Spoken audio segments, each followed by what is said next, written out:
1958. Deep in the Allegheny Mountains of West Virginia, construction workers are pouring concrete, enormous amounts of concrete. One contractor stops and stares at a delivery manifest. He counts the numbers again. They have just installed 110 urinals in a single building. He turns to the foreman. This is supposed to be an exhibit hall. What in the hell are you going to exhibit? Nobody answers him. The trucks keep arriving. The concrete keeps pouring. Steel doors that weigh 25 tons are shipped in by rail and lowered into the ground.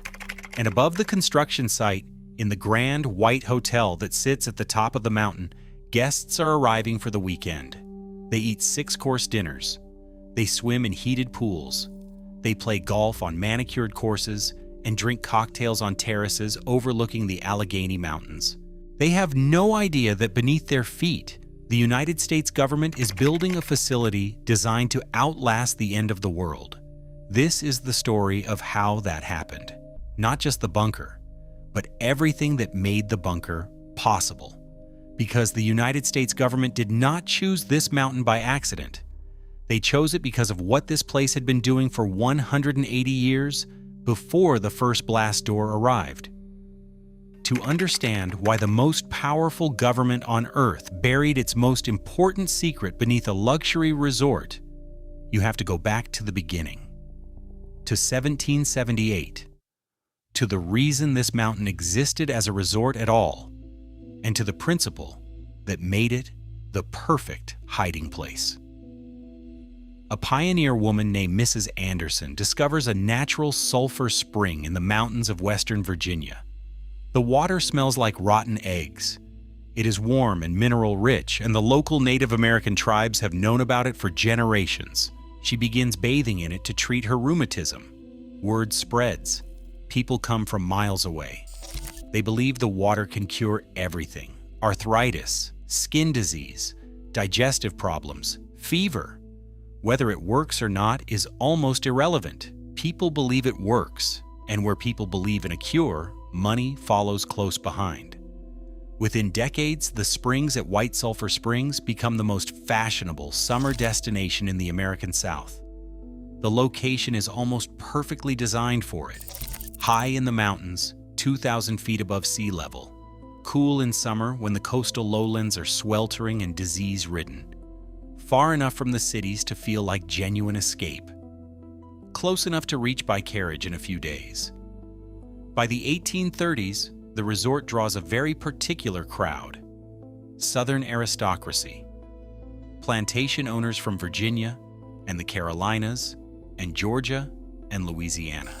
The politicians, judges, lawyers, and merchants who form the backbone of the slaveholding economy come every summer to take the waters, conduct business, arrange marriages for their children, and reinforce the social bonds of a class that depends on shared assumptions about who matters and who does not. They do not come alone.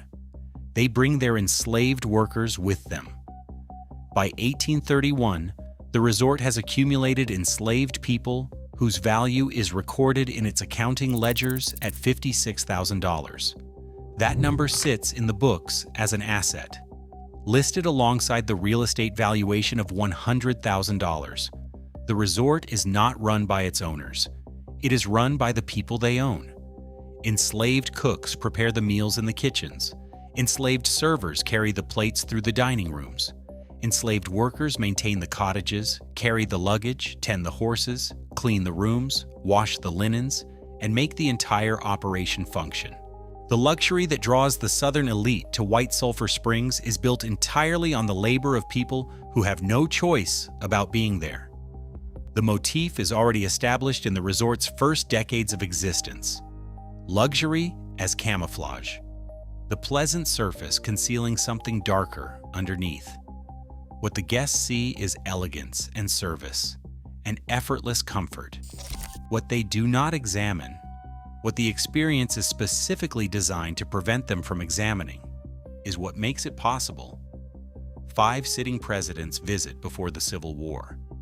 They arrive to the same perfect service, the same food, the same manicured grounds. the same invisible workforce making it all appear effortless and natural and deserved.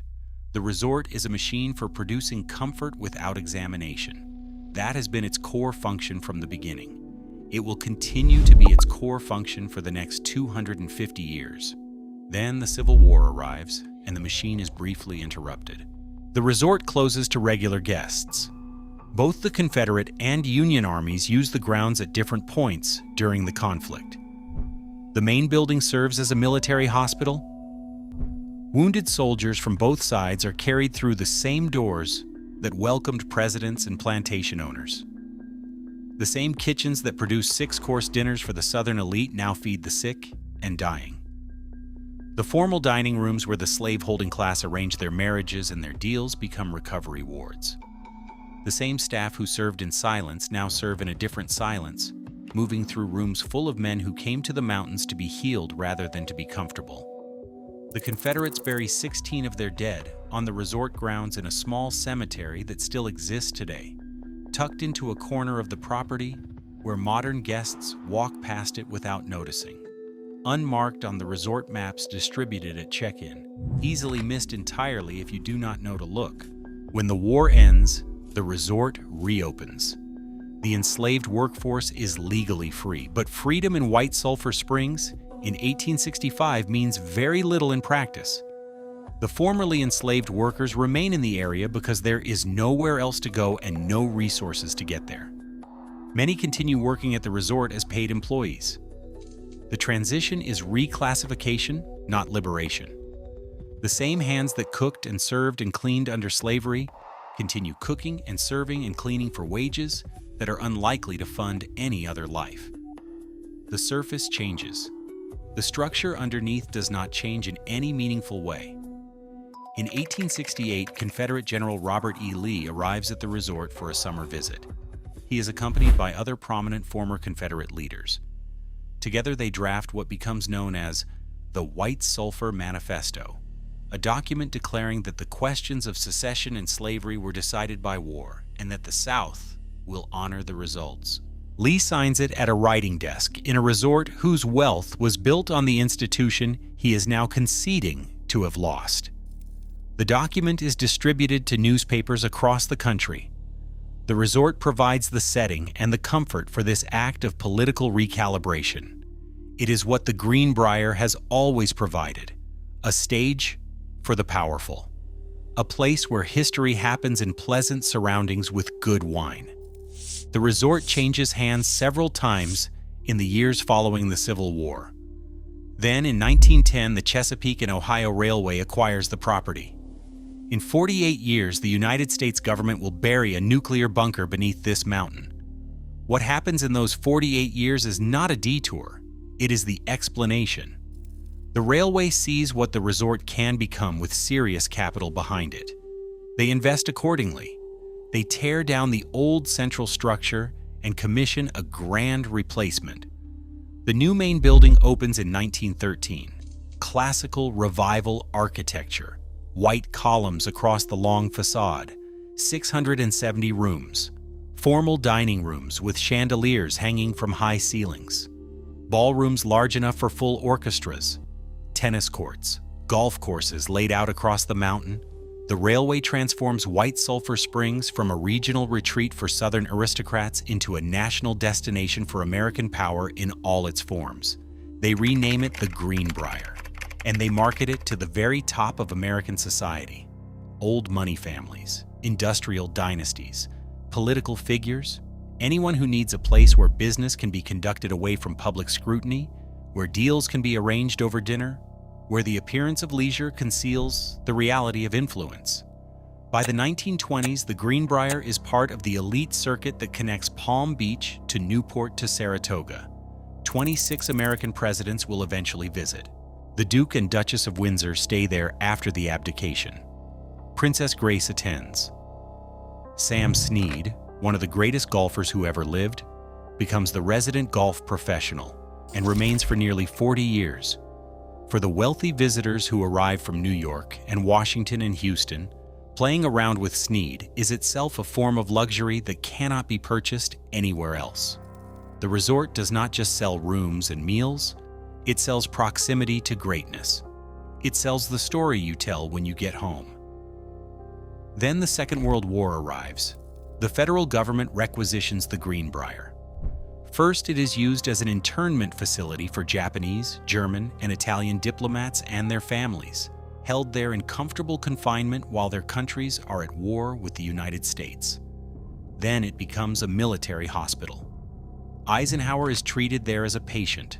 Hundreds of wounded soldiers pass through. The ballrooms become wards. The dining rooms become treatment facilities. The resort that hosted presidents and plantation owners and European royalty now hosts the broken bodies of a world at war. After the war, the Greenbrier is returned to private operation. The Chesapeake and Ohio Railway renovates it again. They hire Dorothy Draper, the most celebrated interior decorator in America, to redesign the entire interior. Draper is famous for bold, unapologetic choices.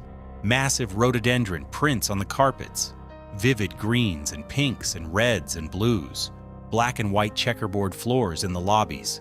She creates something theatrical, a resort that announces itself through decoration. That makes luxury visible and deliberate and impossible to ignore.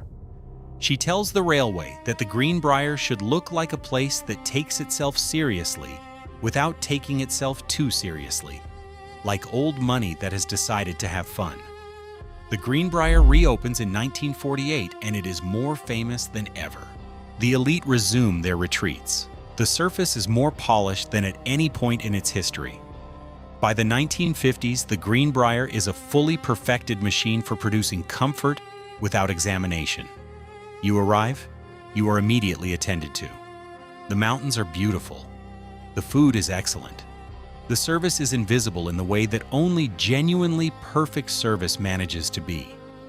Your anxieties about the outside world dissolve at the front entrance. The Cold War, with its bomb shelters and its duck and cover drills and its very real and daily possibility of nuclear annihilation, exists somewhere else, in another register of experience entirely. The resort is designed to make that feeling possible, to make the powerful feel insulated, to make luxury itself a form of protection from the world. The outside world, of course, had other ideas entirely, and the outside world knew exactly where to look. In the late 1950s, the Eisenhower administration begins thinking through a problem that has no clean solution. The Cold War is escalating. The Soviet Union has tested a nuclear weapon. Intercontinental ballistic missiles are in development. American cities are understood to be primary targets in any nuclear exchange, Washington in particular. The continuity of government after a nuclear strike on the capital depends entirely on how many key figures manage to evacuate before the bombs hit. The executive branch has its own arrangements. Various secure facilities exist for the president and cabinet. But what about Congress? 535 senators and representatives. Where do they go? Who makes the call? How do you move that many people quickly enough for it to matter? The Eisenhower administration approaches the Greenbrier with a proposal. The government wants to build an emergency relocation facility directly beneath the hotel. A bunker large enough to house all members of Congress, their essential staff, and enough supplies to sustain operations through a nuclear exchange and its immediate aftermath. The resort's location is close to ideal, roughly 4 hours from Washington by road, far enough from the capital to survive an indirect hit, but close enough to reach before a crisis became irretrievable. The Greenbrier had already demonstrated during the war that it could be converted to government use quickly. It had the infrastructure, the staff, the isolation, and crucially, the cover story that a luxury resort provides. Nobody would look twice at construction at a famous hotel. Nobody would suspect that the new wing being built was anything other than what it appeared to be. The Greenbrier agrees. The deal is classified at the highest level. The resort's owners understand that what is about to happen beneath their property cannot be discussed with anyone. Not with guests, not with regular staff, not with the people of White Sulphur Springs. Construction begins in 1958. The cover is straightforward. The Greenbrier is building the West Virginia wing, a large new addition to the hotel that will include guest rooms an exhibition hall, and conference facilities. This is entirely true. The West Virginia wing is a real addition, and it opens to guests and functions exactly as described. What the guests never know is what is being built simultaneously, directly beneath it. The construction is impossible to fully conceal from people who are paying attention. The volume of concrete being poured is extraordinary, far beyond anything a hotel expansion would require. Locals in White Sulphur Springs notice the trucks. Construction workers notice the scale of the foundation being dug, enormous in a way that makes no sense for rooms and conference halls. One contractor accounts for a delivery of 110 urinals and cannot make it add up. Huge steel doors arrive by railway freight. Guards are stationed at the perimeter of the site. Within weeks of the groundbreaking, it is clear to many local observers that the West Virginia wing contains something far beyond what has been announced. But the conversations stay private. Husbands tell wives, siblings tell each other. Nobody talks to outsiders. The economic logic of the situation is understood without needing to be stated. By 1962, the bunker is complete. It sits 720 feet underground, 112,000 square feet across 2 levels, roughly the size of 2 football fields stacked on top of each other. The walls are 2 feet of reinforced concrete. There are 4 blast doors, manufactured by the Mosler Safe Company of Ohio and delivered by rail. The 2 largest, designated GH1 and GH3, weigh 28 tons and 20 tons, respectively. They are 19.5 inches thick. Each one requires only 50 pounds of pressure to swing open or shut, perfectly balanced on their hinges, despite their enormous mass. Inside the bunker, there are 18 dormitories, each built to house 60 people on metal bunk beds, 1,080 beds in total. Enough for every senator and representative along with essential staff. Each bed is assigned to a specific individual. The name is maintained on a list that is updated after every election, every death, every resignation, every appointment. For 30 years, after every midterm and presidential election, someone in that bunker cross-references the results against the dormitory assignments and updates the records. 30 years of meticulous clerical preparation for a catastrophe that never arrives. Beyond the dormitories, there is a cafeteria with 400 seats and a kitchen stocked with enough food for 1,000 people to last 60 days. There is a power plant capable of running the entire facility independently of the surface grid. There is a water purification system. There is a full medical facility with an operating room, pharmacy, and equipment for treating radiation exposure. There is a decontamination area at the entry point where arriving members of Congress would have stripped off their contaminated clothing, showered, and changed into uncontaminated garments before proceeding further into the facility. The logic of survival requires that the outside world be left at the door, literally. Everything that touched the air above, everything that might carry fallout, must be shed before entry. There is also a broadcast studio, fully equipped for television and radio transmission, with multiple generations of communications technology installed and updated over the decades. Because in the aftermath of nuclear war, whoever controls the airwaves controls the story of survival. Congress would need to address the American people from somewhere, to tell them that the government existed, that order was being maintained, that the Republic had survived. That broadcast studio, buried 720 feet underground beneath a resort famous for its golf courses and its Dorothy Draper interiors, was where that performance of continuity was going to be staged. Senators and representatives who had been decontaminated and assigned their bunks would walk to that studio and tell whatever was left of the country that everything was going to be all right. Whether or not that was true would be a separate matter entirely. The exhibition halls of the West Virginia wing, the large conference rooms where guests hold trade shows and business meetings and corporate retreats, are also part of the bunker. They are designed to serve both purposes simultaneously. In peacetime, they are simply large rooms with thick concrete columns that guests occasionally find architecturally unusual.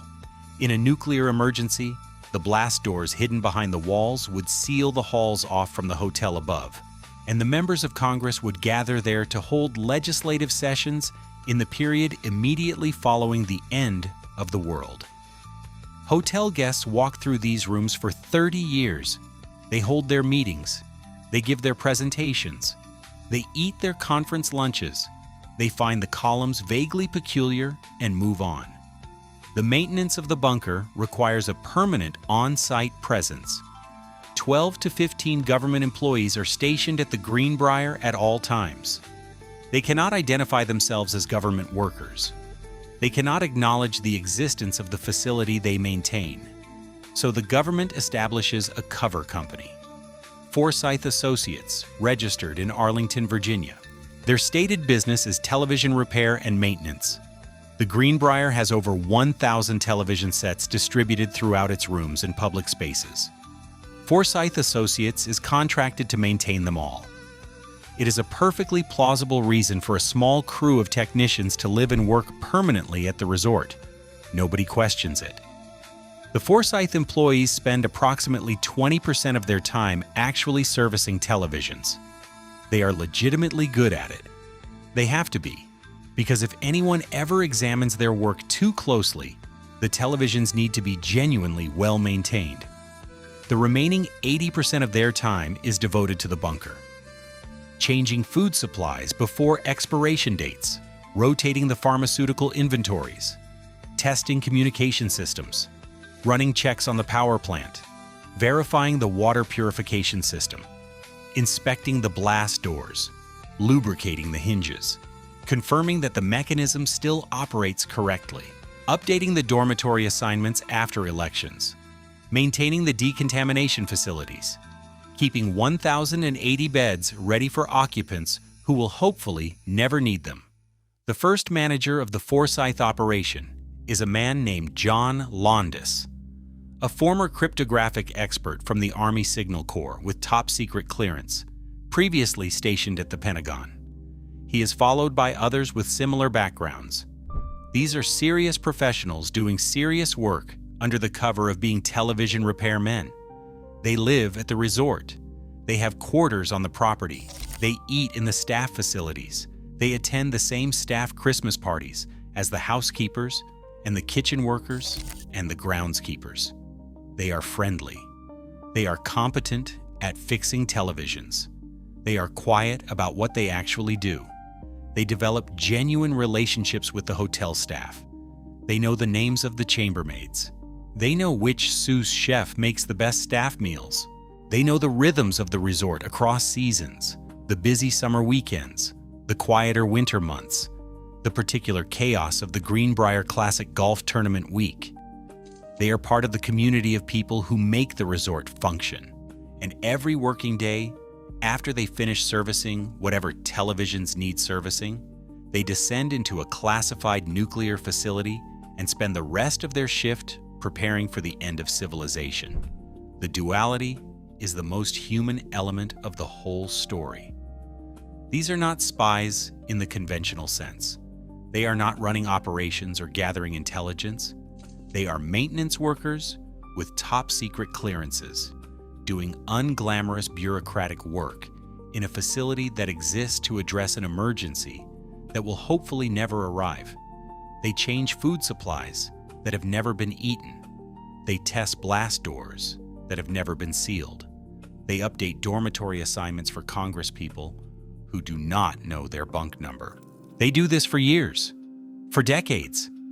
Some of them give tours of the facility after it is decommissioned.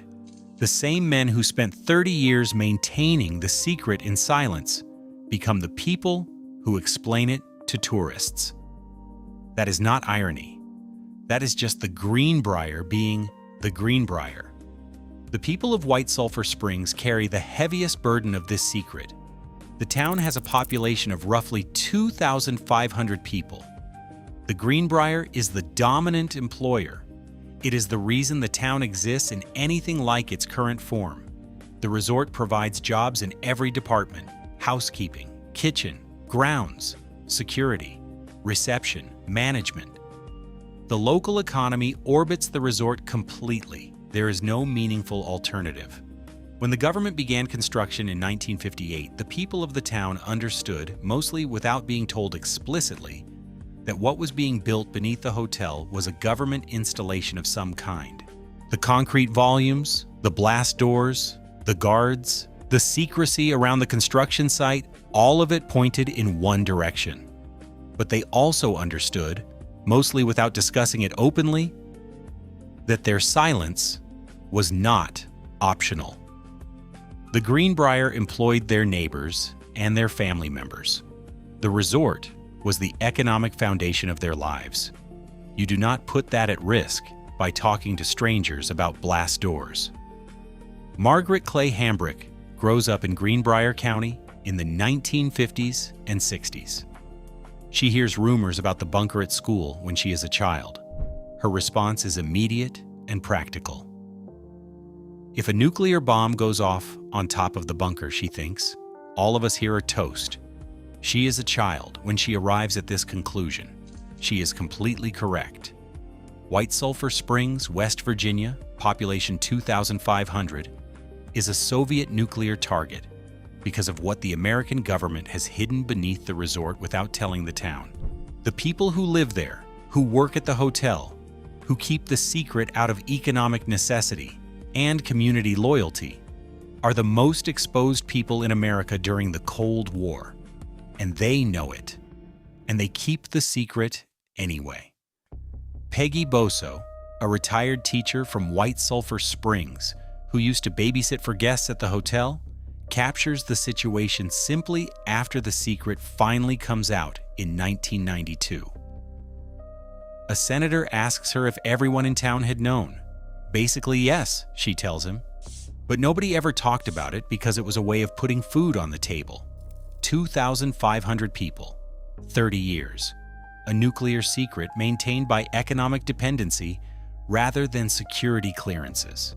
The camouflage works not because the secret is invisible, but because the people who can see it have more to lose from talking than from staying quiet. In October of 1962, the Cuban Missile Crisis makes the bunker's purpose feel less abstract. Soviet missiles are discovered in Cuba. The United States imposes a naval blockade. For 13 days, the possibility of nuclear exchange is real in a way it has never been before. Kennedy addresses the nation. Americans stock canned goods. Schools run evacuation drills. People look at the sky differently.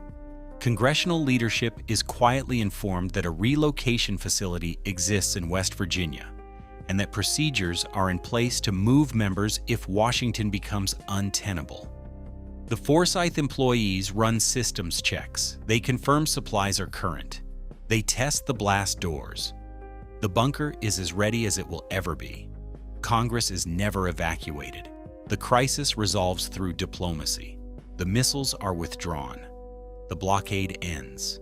The Forsyth employees update their records, rotate the food supplies, and return to the routine that will define their working lives for the next 30 years. Above them at the resort, guests who checked in during the crisis check out again without ever knowing that the facility beneath the building they slept in was on standby to receive the entire United States Congress following a nuclear strike. The camouflage held perfectly even at the moment it was most needed. The years pass. The Cold War continues its long, slow decline. Arms reduction treaties are negotiated. The Forsyth employees keep maintaining the bunker through all of it. Every election brings new congressional names assigned to specific beds. Every expiration date triggers a rotation. The work is meticulous and unglamorous, and completely invisible to the people sleeping 40 feet above it. The Greenbrier hosts golf tournaments and presidential visits and NFL training camps. The resort is more visible than ever. The bunker is as invisible as it has ever been. Then in 1992, a reporter named Ted Gupp at the Washington Post publishes a story. He has spent months investigating rumors about a government installation beneath the resort. His sources are careful, and his documentation is thorough. The story, titled The Last Resort, reveals everything. The bunker, Project Greek Island, the Forsyth Associates cover company, the blast doors, the dormitories with their congressional bed assignments, the broadcast studio, the decontamination chambers, the 30 years of continuous maintenance, the whole machine exposed. The government does not attempt denial. The Cold War ended the previous year. The Soviet Union has collapsed. The strategic secrecy that justified the bunker's existence no longer applies. Once the secret is public, the facility is useless as a secure location. A bunker whose coordinates are published in the Washington Post provides no protection. The government decommissions the facility within months of publication. The Forsyth employees clear out. The food stockpiles are removed. The congressional bed assignments are discarded. The broadcast studio goes dark. 30 years of meticulous preparation for the end of the world is shut down in a matter of months. The decommissioning creates an immediate financial crisis for the Greenbrier. The government maintenance contract had been quietly subsidizing the resort's operations for 3 decades. The Forsyth employees were paid from federal budget lines. Equipment maintenance, facility upgrades, and supply costs had been absorbed by the classified program. When the contract ends, those revenues disappear entirely. A resort that had operated under the assumption of financial stability suddenly discovers that a significant portion of its income was dependent on a secret it was not allowed to discuss. The Greenbrier struggles in the years following decommissioning. It eventually passes to a series of owners, ending up with Jim Justice, a West Virginia businessman who acquires it in 2009 and undertakes the investment needed to stabilize the property. The resort survives. The luxury continues. And then someone makes a decision that is either brilliant or deeply strange, depending on your perspective. They open the bunker for tours. Today, for the price of a tour ticket, guests can descend into the facility that was designed to survive nuclear apocalypse and shelter the continuity of American government. They walk through the blast doors that weigh 25 tons. They see the dormitories with their metal bunk beds. They stand in the decontamination chambers where members of Congress were supposed to strip and shower after arriving from a radioactive world. They visit the broadcast studio where the Senate Majority Leader was supposed to address the surviving population of the United States. They take photographs in front of the blast door. Then they go upstairs for cocktails. The tour lasts 90 minutes. It is one of the most popular attractions at the resort. Guests book stays at the Greenbrier specifically to access the bunker. Travel writers describe it as unmissable. The Greenbrier's own marketing features it prominently. The same facility that a town of 2,500 people protected with 30 years of careful silence is now a line item on the resort's activities menu, available daily. Book in advance as space is limited. The gift shop sells Greenbrier bunker merchandise, tote bags, postcards, a coffee mug that says the Greenbrier bunker on the side. Guests who complete the tour receive a certificate confirming their visit to the former United States government relocation facility. It has a seal. It is the kind of thing people frame. Consider what is actually being offered. The decontamination chambers, where elected officials were supposed to shed their contaminated clothing after a nuclear strike, are a photo opportunity. The dormitory where your senator was assigned a survival bunk is available to walk through and contemplate. The broadcast studio where Congress was supposed to address whatever remained of the American population is a room on a guided tour with good lighting for photographs. The facility, designed for the worst moment in human history, has been given an audio guide and a 4.5-star rating on travel review websites. Visitors post photographs of themselves next to the blast door with their thumbs up. This is the Greenbrier's truest and most complete expression of the principle it has operated on since 1778. luxury as camouflage. For 250 years, this resort has been producing pleasant surfaces above difficult realities. Enslaved labor beneath antebellum hospitality, military occupation beneath resort elegance, a nuclear doomsday facility beneath five-star service, and now, in its final and most perfect iteration, the doomsday facility itself has been converted into a luxury amenity. The darkness has been made comfortable. The apocalypse has been given a gift shop. The town of White Sulphur Springs still depends on the Greenbrier for its economic survival. The people who grew up hearing rumors about the bunker in the 1950s and 60s are still there. Some of them work at the resort. Some of them take tourists on the bunker tour. The contractor who installed the 110 urinals in 1958 and never got an answer about what kind of exhibit hall needed that many never got one publicly either. The work was done. The secret was kept. The concrete set.